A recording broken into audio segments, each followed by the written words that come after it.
And welcome to God Stories Radio, Session 10. I'm Fritz. I'm Mike. I'm just excited. I'm always excited. I always say that. We've been waiting for another week for, we have another woman that's going to be giving their testimony. And like I said before, I don't want it to be just about, people start to think it was just about for men, and it's not. I want to try and help anybody and everybody that God directs this way. I got to come up with a new term, because I always say that I'm excited every time that I do that intro. I'm always excited. I stay that way. Yeah. But I'm going to tell you the reason why I'm excited is because this is session number 10, our first double-digit session. Absolutely. And may not mean a lot to a lot of people, but it means a lot to us. It does. And not only that, we hit 500 downloads yesterday. Right. I'm still looking to get 500 downloads in 1 month. Exactly. I think after this session tonight, yes, we could hit that mark. I believe so. I also notice we have a lot of activity that's going on overseas right now with Philippines, Africa, Japan, yeah, China. It's just amazing. I mean, we set out on this thing to do what God called us to do with really nothing to gain except to just reach people and comfort people, and it's just neat to see God just blow it up. It is. I never would have thought. Amazing. And my prayers have been for years as I walk and talk with him, reading Joel's book. When I read that book, I felt God telling me to reach high. And so my prayers went to basically around the world, and this is what it's doing. Amazing. That'll teach us to put God in a box, won't it? Yeah. We have a special guest in the kitchen tonight, Mike. Yes, we do. We have Jessica in the kitchen tonight, and she's going to be giving her testimony on where God has taken her, or actually from to where she is today, and I'm excited about it. Hi, Jessica. Welcome. Welcome Hi, to Fritz. the kitchen. Thank you. We are excited to have you. Thanks for coming on. I'm excited to be here. I know I told my sister, you've got to come on and give your testimony, and she sent me back an email that says, do I have to get a sex change before I come on your show? And I went, no. We're going to have 3 women in 3 weeks, so she's getting ready. She's getting prepared to come on. So, Jessica, feel free to take it away. We're excited to hear your testimony. Oh, thank you very much, Fritz. My name is Jessica. I am 40 years old and the proud mom of 5 beautiful babies. But I guess I just want to share where God has brought me to and the brokenness he has brought me through. I'll start with my childhood. It was a basic childhood. I have my mom and my dad, and they're still married. I have a sister and brother younger than me, so I'm the oldest. I grew up Lutheran. I didn't have a relationship with God. I had a religion. And back then, I always thought I was a Christian. I believed God and Jesus died for my sins, and the Holy Spirit, the Holy Ghost we called him, was just this entity I didn't really have a connection to. At 17, I joined the military. I joined the Air Force. I was one of those that had to know where she was going in life and was very unsure, where to go to college, or we couldn't afford to send me away. So I was not going to stay home. I was going to go. It was pretty gutsy, I guess, on my part. I don't know. I went. So jealous. I wanted to go in the Air Force so bad. I wanted to be a pilot. And I had heart problems as a small child, so I couldn't go. Oh, jeez. 17. Wow. Well, I did the delayed entry, so I signed up. Oh, okay. But at 18, I had my senior year the last summer, and then I left.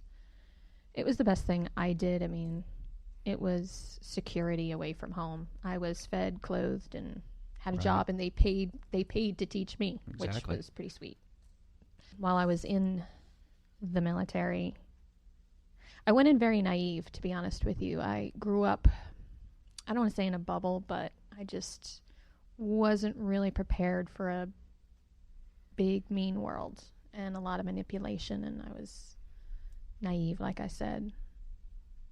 Part of my early forms of brokenness, I guess you could say, was desiring just to feel loved, and that came through relationships, and it just seemed to be one broken relationship after another, and I so wanted to just feel that love and acceptance from people, especially a man, because to me that was the ultimate love. to have that connection and share it so strongly with somebody. Not good, because each encounter left you a little bit more broken. I was 19, and I was a student up at Wright-Patterson Air Force Base, and I was friends with a man. He was 35, so to me, I was a child in this man's eyes. I shouldn't have been anything more than an immature child. I looked at him as my big brother, my big protector, and I was in a situation and he raped me. That moment of not being in control was one of the worst, darkest moments of my life. And I vowed from that moment on, no man will ever control me. That brokenness led to severe depression and suicidal thoughts. What made it more challenging for me, I suppose, is the fact that in the military, if I admitted to those things, then I would have to be sent to a place for crazy people, probably given some sort of medication, and that was not an option, and going home is not an option. So I stuffed more than I healed. I did do some counseling, but what they kept telling me is you're suffering from post-traumatic stress disorder. There's really not a whole lot we can do with that. We can give you Prozac and Zoloft. And this was a time frame when taking those medications gave you the implication of being crazy.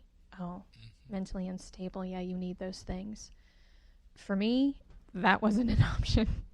I was more worried about the stigma of something helping ease the symptoms than I actually was coping with the rape.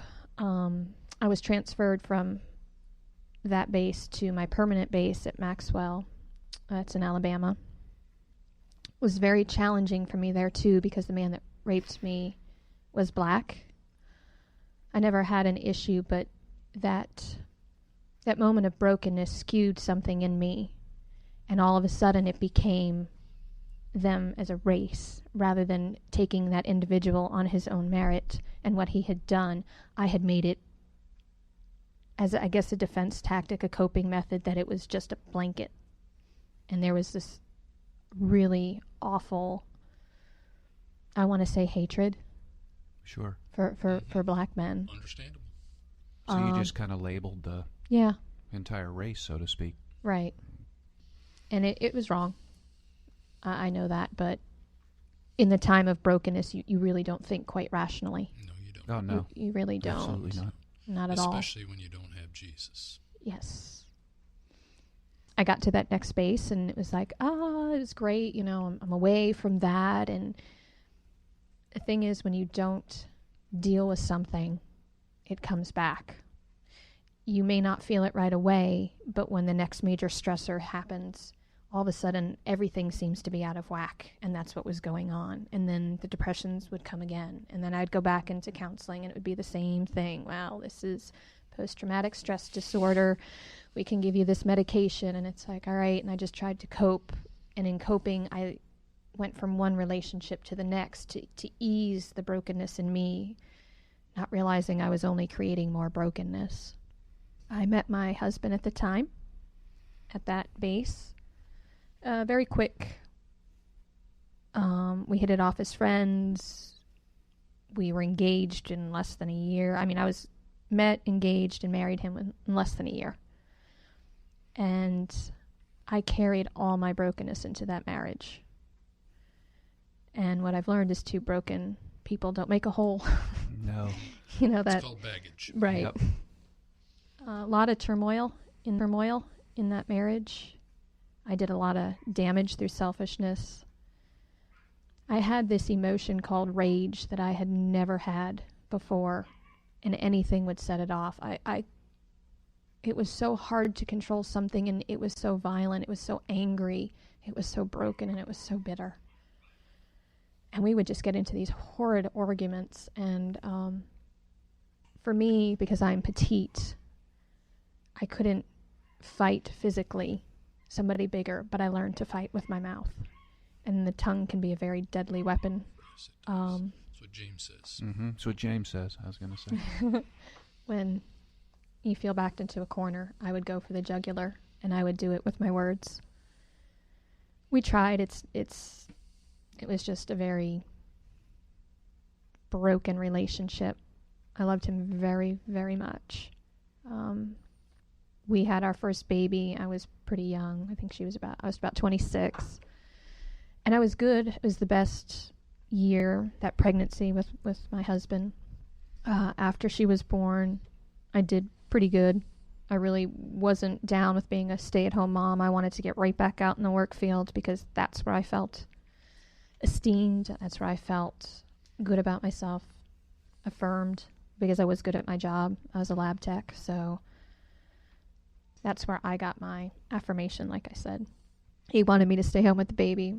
Little tug of war there. My mom enters the picture. They win. I lose. I stay home and raise a baby. About 9 months after Madison was born, I went through postpartum depression. So depression comes back in. My husband really didn't know how to deal with it and was probably tired of dealing with it at that point. And we were screaming divorce at each other, and it was done. And that level of just hopelessness will bring you to places that you'll never imagine yourself going. And a friend of mine, another male friend, he was actually friends with both of us. The families were close friends. Reached out to me to be that support, to be that friend, and we became closer friends. And then it got confusing, and I had an affair with this man. I figured my marriage is over. I was tanking hard emotionally. I remember catching myself in the mirror one day and going, God, what have I become? What have I become? I can't keep doing this. So I broke that off and was just going to go ahead and go with the divorce that we were threatening with each other. My husband came home and said he had been praying, and God told him he needed to work things out with me. And I froze because I knew that God knew what I had done. Mm-hmm. My husband didn't, but God knew. And I thought, wow, you're okay. How do I tell him, God? I can't tell him about this. I cannot do that.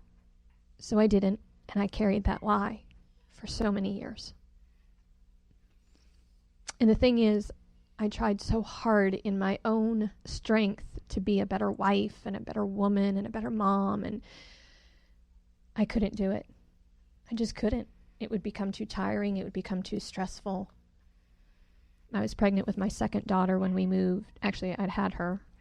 We moved to New Jersey. She was a baby, and my oldest daughter was a toddler, and we moved back to New Jersey, where I'm from. We were there probably about 2 years.